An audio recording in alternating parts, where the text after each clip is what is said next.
Welcome back जी। और corona lockdown के बाद तमाम सोशल प्रोग्राम्स खासतौर पर म्यूजिकल शोज और कॉन्सर्ट्स या फिर महफिलें तमाम अब बंद है। तो नॉट दैट इतनी ज़्यादा हो रही थी, वैसे हो भी नहीं थी, थोड़ी थोड़ी होती थी। अभी तो खुली थी, बड़ी मुश्किलों से तो स्टार्ट हुआ था ये सारा सिलसिला और फिर वो कोरोना की वजह से बंद हो गया और फिर सब कुछ ऑनलाइन चला गया आगे। और बिलाल मकसूद जो हैं उन्होंने एक नया गाना बनाया है। घर बैठे हैं, ज़ाहिर आर्टिस्ट जो हैं कुछ ना कुछ करते रहते हैं और बिलाल तो हमेशा ही कुछ क्रिएटिव करते हैं और सामने लेकर आते हैं। मोटिवेशन भी है इसमें और अच्छी मौसीकी भी है, हमने सोचा आपसे शेयर करें।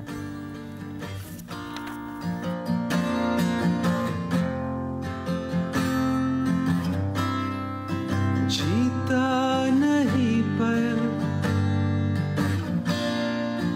हारा नहीं हूँ, बस थोड़ा हंसा गया हूँ।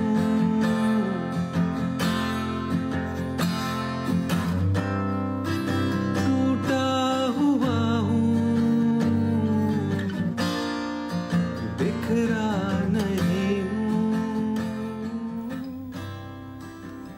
अच्छी इनकी वैसे बड़ी सूदिंग आवाज है, सूदिंग सी आवाज होती है। You feel like listening to him.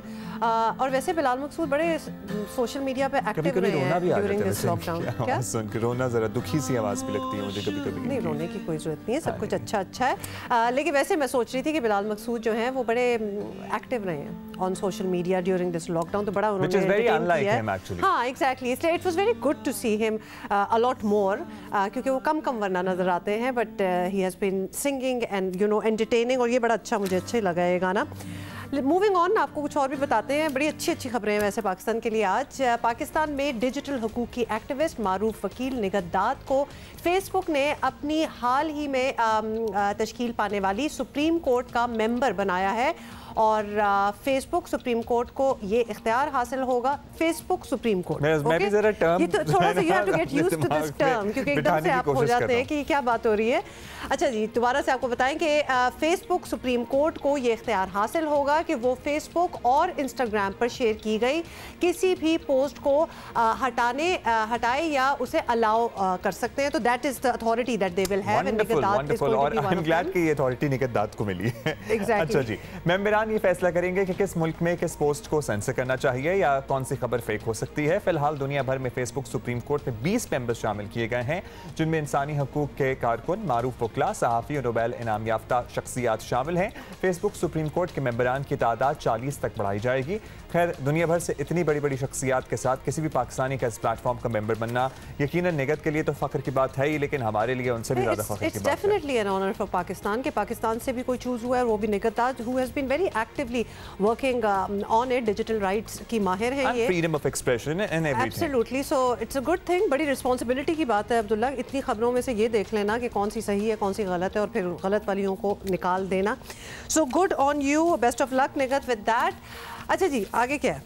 अच्छा जी, कुछ सियासी बातें करनी है हमने, और हमने आपको ये बताना है कि नैब से ऑपोजिशन ही नहीं, हुकूमती हलीफ भी सख्त नाराज हैं। शेख रशीद का दो तरफा टार्जन आपको याद है ना, हुकूमती इत्तेहादियों तक पहुंचा तो हुकूमत के लिए मुश्किल बनेगी। वफाक और पंजाब में हुकूमत के इत्तेहादी काफी के रहनुमा चौधरी बिरादरान भी कौमी एहतसाब ब्यूरो के खिलाफ खुलकर अब मैदान में आ गए हैं। चौधरी बिरादरान ने चेयरमैन नैब के इख्तियारात के खिलाफ लाहौर हाई कोर्ट से रुजू कर लिया है। बिल्कुल, आपको बताएं कि चौधरी परवेज इलाही खुद अदालत पहुंचे। चौधरी बिरादरान ने मौक़िफ़ इख्तियार किया है कि नैब सियासी इंजीनियरिंग करने वाले इदारा है और नैब के किरदार और तहकीकात के गलत अंदाज पर अदालतें फैसले भी दे चुकी हैं।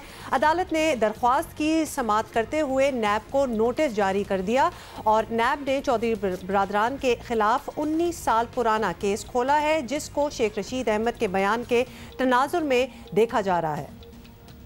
नैब का तरमीमी आर्डिनेंस अभी ठीक नहीं होने जा रहा, सारे गौर से सुन लें मेरी बात।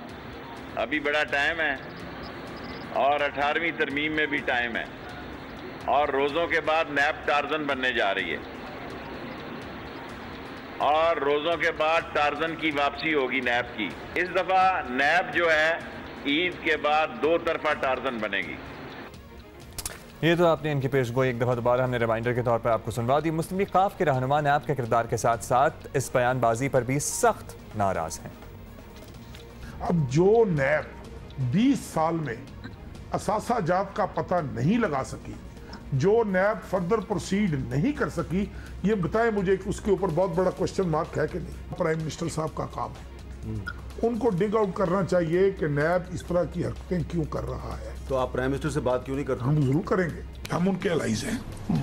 हमें अगर अदालत में जाना पड़ गया है, इंसाफ की भीख मांगनी पड़ रही है, तो क्यों ये पॉलिटिकल इंजीनियरिंग, अगर पॉलिटिकल इंजीनियरिंग हो रही है तो कौन कर रहा है? एक वजीर साहब कह रहे हैं कि नैब ईद के बाद डबल टार्जन बन जाएगी, नैब ये हो जाएगा। We will not allow this कि बैलेंसिंग फैक्टर में आप शुरफा की पगड़ी उछालें। अगर हमारी क़यादत की अगर इज्जत को उछालने की कोशिश की गई, गड़बड़ की गई, एक नहीं हम 10 गवर्नमेंट्स छोड़ देंगे इस तरह की। और आपको बताएं कि मुस्लिम लीग नून के रहनुमा और साबिक वज़ीर आज़म शाहिद खाकान अब्बासी ने कहा है कि नैब केस नहीं फेस देखता है और अब फेस बदल रहे हैं। तो हुकूमत तरह तरह के बहाने करती रही है। हमने तो एक जामे अमेंडमेंट बनाकर हुकूमत को भी भेज दी है, कौमी असेंबली में भी जमा कराई हुई है। उसको देख लें, जो फेस है वो बदल रहे हैं। केस तो यहाँ है नहीं, लेकिन अब कुछ हुकूमती फेस भी शायद आपको नजर आएंगे नैब के अंदर। काबीना अरकान की जानिब से नैब की तर्जुमानी करना और खबरें देना बहुत से सवालात को पहले ही जन्म दे रहा था। अब हुकूमती इत्तेहादी सवाल उठा रहे हैं तो खान साहब को भी सोचना तो होगा और शायद जवाब भी देना होगा। सीनियर तज्जियाकार इरशाद भट्टी ने हमें ज्वाइन किया, उनसे जरा बात करते हैं। सबसे पहले बिल्कुल आपसे बात करते हैं। इरशाद भट्टी साहब, बताइएगा कि नैब अगर चौधरी बरादरान तक पहुँचेगी तो मुस्लिम लीग काफ का रद्द अमल तो आएगा, ये तो सबको पहले से ही ऑब्वियसली पता है, एक्सपेक्ट भी कर रहे हैं। तो इतना शदीद रद्द अमल आएगा, हुकूमत छोड़ने तक की बात होने लगी है, तो क्या ये मुतवक्के था कि ये सब हो जाएगा? पहली बात तो ये है कि ये आपको बताऊं कि ये 4 केसेस हैं जो 2000 में बने थे। इनमें 2 केसेस हैं असासाजात केस, यानी आमदन से ज़्यादा असासे, चौधरी शुजात और चौधरी परवेज़ पर। उसमें चौधरी बरादरान का कहना है कि वो रिकॉर्ड दे चुके हैं नैब को, और नैब का कहना है कि अभी स्विट्ज़रलैंड, स्पेन, सिंगापुर और दुबई से रिकॉर्ड हमें नहीं मिला, और उनका ख्याल है कि चौधरी बरादरान की वहाँ जायदादें हैं। दूसरा केस है इसका कर्जा माफ़ी का। उसमें चौधरी बरादरान ने जो एप्लीकेशन दी, उसका मतलब कर्जा कमीशन ने कहा है कि लिख दिया है कि चौधरी बरादरान ने कर्जे माफ़ नहीं करवाए, तो वो खैर वो भी हाई कोर्ट में चली गई। चौथा केस है भर्ती केस। ये जब नवाज शरीफ साहब वज़ीर आला थे और परवेज़ इलाही लोकल गवर्नमेंट के वज़ीर थे, तो लोकल गवर्नमेंट में 83 या मेरे ख्याल से 87 भर्तियाँ हुई थी। उसमें 83 भर्तियाँ हुई, और उसमें कहा जा रहा है कि 22 लोग रखे सेक्रेटरी लोकल गवर्नमेंट ने, जो जावेद कुरैशी साहब थे, अब वो फौत हो गए हैं, वो चीफ सेक्रेटरी भी रहे पंजाब के। और 29 परवेज़ इलाही साहब ने, ये नैब कहता है, 29 परवेज़ इलाही साहब ने रखे, और बाकी 35 रूल्स रिलैक्स करके वज़ीर आला नवाज शरीफ ने रखे। तो ये 4 केस हैं। अब इसमें आपका जो ये केस 2000 में बने, उसके बाद ये पता नहीं ये हमारे यहाँ कैसे होता है, छू मंतर हो जाते हैं, केस कहीं गायब हो जाते हैं। तो केस बने, फिर उसके बाद 2017 में लाहौर ने, नैब लाहौर ने उस वक्त के चेयरमैन चौधरी कमर जमान से पूछा कि इसके इन 3-4 केसों का क्या करें, 15-16 साल हो गए हैं। तो उन्होंने कहा चलते रहने दें, तो फिर चलते रहे। फिर 2019 में अभी इस नैब ने चौधरी परवेज़ इलाही और चौधरी शुजात को बुलाया भी है, और उसके बाद वो कहते हैं कि हमने रिमाइंडर भी भेजे हैं, लेटर भी भेजे हैं, वो आए ही नहीं है। एक मरतबा आए और उनको कहा कि आप अपने असास से डिक्लेयर करें अंदरून मुल्क बैरून मुल्क, और फिर उसके बाद वो नहीं आए। तो ये केस का बैकग्राउंड है। दूसरी बात ये कि रद्द अमल देखिए, केस अब हाई कोर्ट में चले गए हैं, चौधरी बरादर ले गए हैं, ये झूठे हैं या सच्चे हैं वहाँ से तो पता चल जाएगा। रद्द अमल इतना ही आता है। अच्छा भट्टी साहब, नैब के मामलात पर बहुत से सवालात हमेशा से उठते रहे हैं। इस इदारे की परफॉर्मेंस का ये रुख भी सबके सामने है कि लोगों को सालों जेल में बिठा कर रखो और कुछ भी साबित ना कर पाओ। तो क्या वज़ीर आज़म को खुद भी इस पर सोचना नहीं चाहिए? पहली बात तो ये है कि नैब वाहिद इस वक्त खुश नसीब वो इदारा है जिस पे मीडिया की अक्सरियत, जिस पे पीपल्स पार्टी, जिस पे मुस्लिम लीग नून, जिस पे मौलाना फजल रहमान की जमात, जिस पे जमात इस्लामी, और जिस पे 99% पाकिस्तान तहरीक इंसाफ मुत्तफिक हैं कि इसको जड़ों से काट दिया जाए। ये वायद है। सी पैक ऐसा नहीं है कि जिस पे सब पॉलिटिकल जमातें ही मुत्तफिक हों किसी एक पॉलिसी पर नहीं। कश्मीर का ऐसा एक वो खुश नसीब इशू नहीं है कि जिस पर सारी पॉलिटिकल पार्टीज़ मुत्तफिक हों। कोरोना वायरस, इस पे सारी पॉलिटिकल पार्टीज मुत्तफिक नहीं है एक हिकमत अमली में, नैब पे हैं। तो ये बैकग्राउंड में चल रहा है कि नैब के पर काटने हैं या नैब का कितना कुछ उसका ख़त्म करना है या उसको एक पर कटा कबूतर बनाना है। तो ये इससे पहले एक वो तरमीमी आर्डीनेंस आ चुका था ब्यूरोक्रेसी ताजरों वाला, अगला स्टेप भी आने वाला है। दूसरी बात यह है कि नैब साबित क्यों नहीं कर सकता। इस मुल्क में आज याद रख लीजिएगा, इस मुल्क में कुछ भी साबित नहीं हो सकता।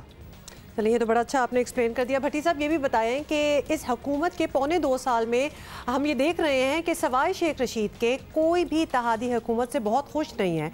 तो क्या तहरीक इंसाफ की क़यादत को इस पर गौर नहीं करना चाहिए? मैं शेख साहब से मिल के कहूँगा कि वो भी नाराज़ हो जाएँ ताकि अल्लाह के फजल से हमारा ये चीज़ें पूरी हो जाएँ। सारे अंदर से खुश हैं भाई, कौन कहता है ना खुश है? किसी ने वजारत छोड़ी है, कोई हटा है? 117वीं मरतबा MQM इत्तेहाद कर चुकी है, 100 साल पूरा कर चुकी है इत्तेहाद का। और हाल ये है कि वो डॉक्टर फुरकान उनके कराची में 2 घंटे के लिए वेंटिलेटर ढूंढता रहा, ज़ालिमों कातलों, और हर हुकूमत के साथ तो वो इत्तेहाद कर चुकी है। चौधरी बरादरान काफ लीग किस हुकूमत के साथ इत्तेहाद नहीं किया?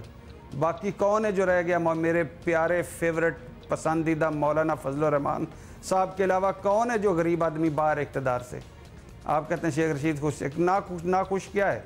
सारे खुश हैं, झंडे गाड़ियों पे लगे हुए हैं, मौजें कर रहे हैं, अयाशियाँ हैं, काम है कोई नहीं। वैसे भी आजकल कोरोना है, सारे घरों में है, enjoy, happy birthday to you. Sorry Bhatti साहब, मैंने तो वैसे ही पूछ लिया था। सबको अपने मफादात जो हैं ज़ाहिर अजीज तर होते हैं। बहुत शुक्रिया आपका भट्टी साहब। अभी हम एक ब्रेक लेंगे, ब्रेक के बाद हम इस मौजू पर मजीद बात करेंगे। DG ऑपरेशन स्नैप, साबिक DG ऑपरेशन स्नैप शहजाद भट्टी हमें ज्वाइन करेंगे।